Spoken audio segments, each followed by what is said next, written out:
got all kinds of stuff on. I apologize. I gave my jacket away. So this is good. All right, it doesn't have LSU, but it stands for good stuff. Yeah. All right. That one does. It's two. Oh wait, hold on. I got one. We good. We good. You're good, baby. You're good. All right. Coach, obviously we talked about the Ole Miss defense being one of the best in the conference. Just how do you feel like y'all fought through that, and just how did y'all play? I told you it would be a grind. They're all going to be a grind. And I thought that this one, she didn't shoot it like she did in South Carolina, but she always hits the big shots. You always keep shooting it, Lex. Keep shooting it, and she hits the big shot when they cut it to 5 or 7 or whatever it is. I thought Angel responded. The thing I was most pleased is she responded on the boards. You know, she responded. I thought in the first half, Ole Miss crashed the boards. The guards went flying in there, and we needed to do a better job in the second half of not letting them crash the boards.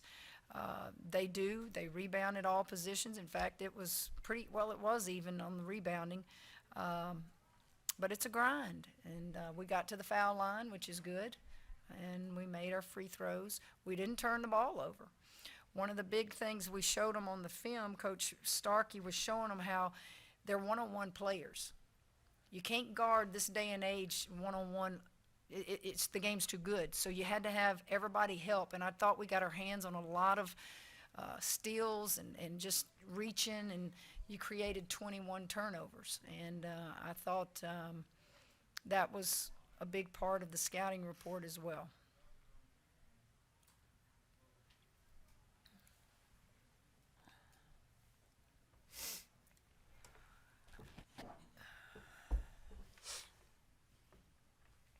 Kim, I actually wanted to ask you about giving your jacket away after the game. I don't know who I gave it to. She just leaned over and said something, and I said, "You want it?" And she said, "Yes, ma'am." So I just gave it to her. I actually spoke to her. She's a freshman here. Oh, okay. Well, that's not an NCAA violation, is it? Oh, Lord, if it is, we'll have to track her down. I mean, have you ever done that before? No, I just did that on the spur of the moment.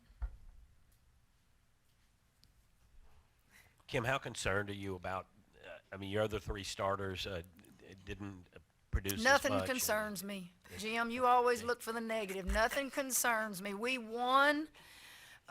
Yes, to answer your question, you want everybody to feel good about themselves and everybody to play good.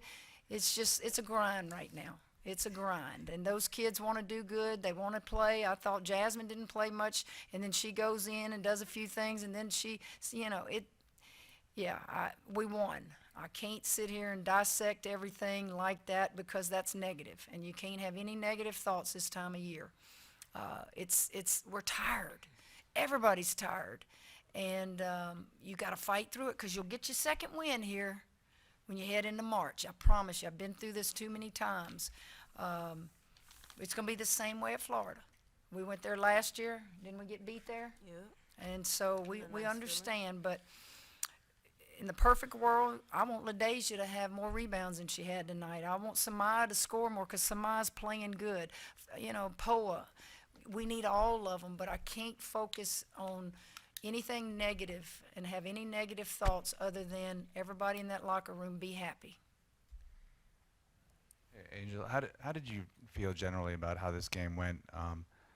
It looked difficult for most of the team at times, and could you just kind of talk us through your mindset, especially down the stretch when you were getting a lot of offensive boards and putbacks, and the one where they knocked you down and you pounded the floor? Just doing whatever it takes to win.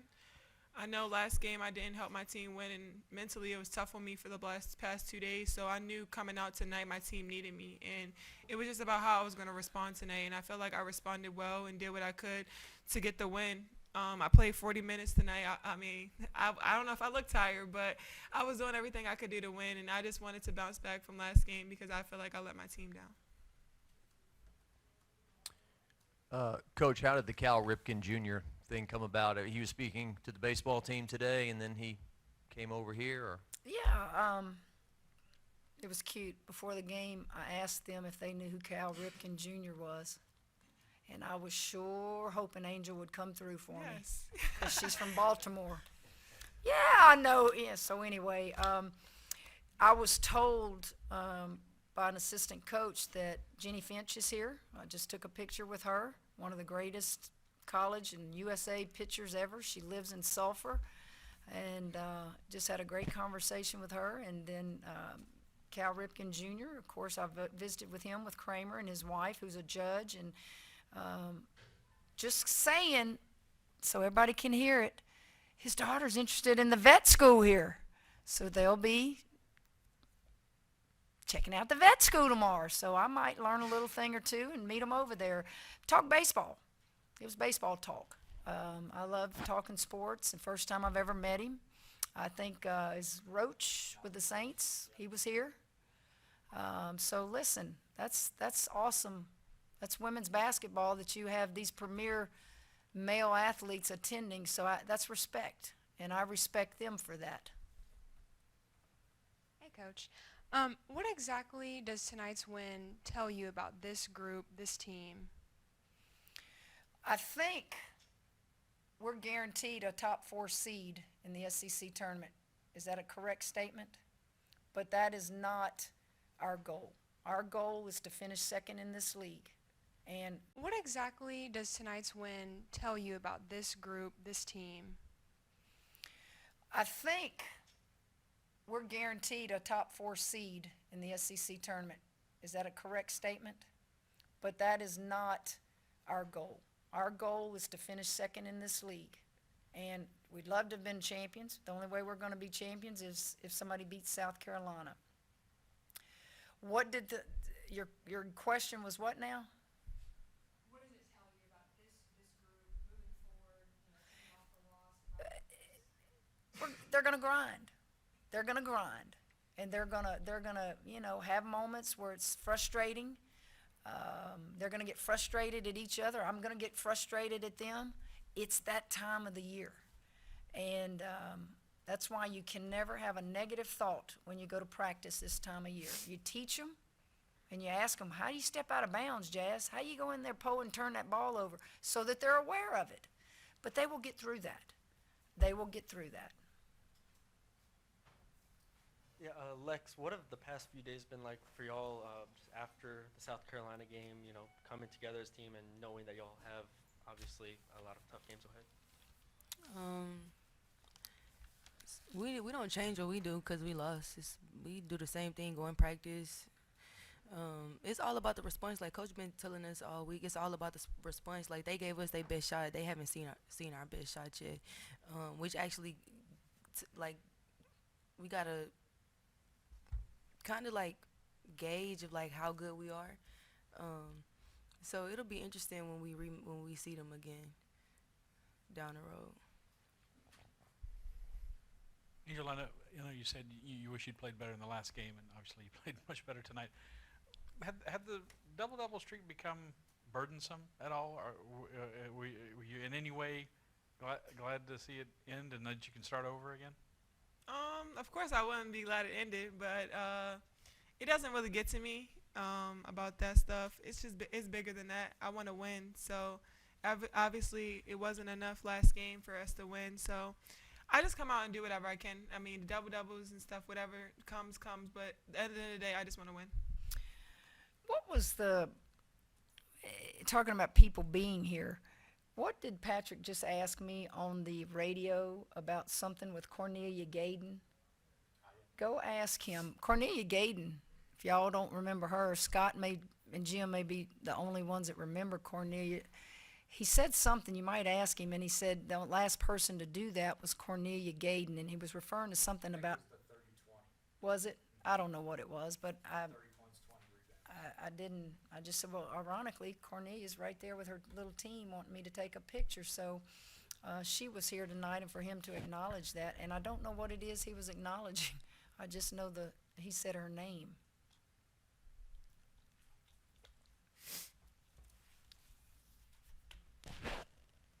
Is it still raining?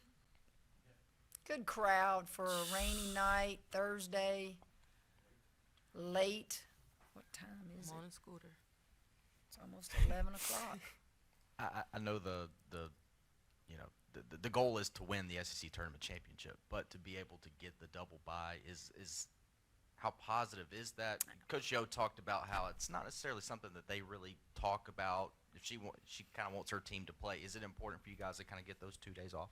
Well, we got to finish in the top and get the bye last year, and didn't do any good. We lost right out of the gates.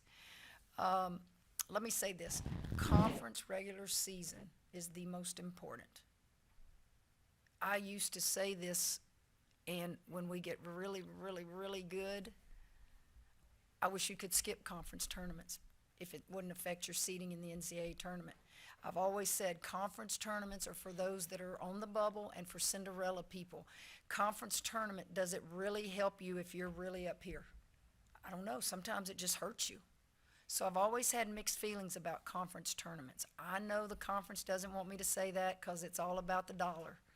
But you sometimes wish you could just skip the conference tournaments, sit tight, and see where the NCAA seeds you. We have time for a couple more questions. Coach, since we won't talk to you again, just your thoughts on going to Florida, and obviously March Madness is what you're worried about, but I don't know if an LSU team's ever gone through a regular season with just one loss, which you might have a chance to do. Well, I'm glad you said that. They needed to hear that because I'm just like them. I didn't know that. Had to so many great teams here, Final Four teams. We do want to win these last four. We do want to finish right there underneath South Carolina. And that's our goal. Our goal is to win the last ones. We've got one more remaining game at home, and we've got 2 on the road. And we're going to just keep plugging away. Finish with Scott. Don't you think if you could finish second in the regular season at worst, and then win the SEC tournament, that might give you a chance to be on the 1 seed? The answer to that is no. You don't think so? I do not. Okay. I've said this numerous times. Net, to me, always seems to be important, right?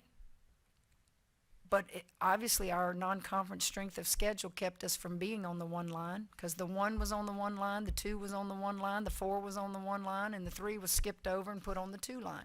Had we beaten South Carolina, do I really think they would have all of a sudden put us on the 1 line? Heavens, no. So I'm over all that. I told y'all that. I got over that years ago. So the answer is no. Our goal is to get a first and second round game here, if that's a 2 seed, 3 seed, whatever it is. We had a 3 seed last year, didn't we? So maybe our goal needs to be we want to get a 2 seed. But no, I don't think it would affect anything because South Carolina is that good. And people will go, well, you know, they're entitled to an off game. I don't see anybody beating them, not the way they played against us. But no, I don't, Scott. I don't. But I'm not on the committee. That's just my opinion. Yeah. Yeah. You know, how many games has UConn lost? After they lost to South Carolina, did they lose to an unranked team? Mm-hmm. Right. They're going to stay at a 1 seed. I don't invest in it. You're asking me my opinion, and what do I know? I'm too invested in this team to worry about what other people think. But obviously the non-conference strength of schedule has become a topic that's keeping our net from looking as good. Alexis, you only had 11 turnovers tonight. With how prominent that was early in conference, do you feel like y'all are starting to take better care of the ball? Yeah, it's something that we put emphasis on. Taking care of the ball. I feel like any team should want to take care of the ball, not take care of taking care of the ball. That's key to winning games. We had a few crucial turnovers in the 4th quarter, and that's on me. Coach Mulkey was telling me to go get the ball, go demand the ball, and I got to do a better job at that. But yeah, We had 2 critical ones when we went up 11. yeah, 2 times we went up 11 and had 2 Yeah. critical turnovers. It's the timing of them. yeah. Even though it was, a few, 11, we had 2 critical ones. And, yeah, we won, guys. Y'all have a good evening.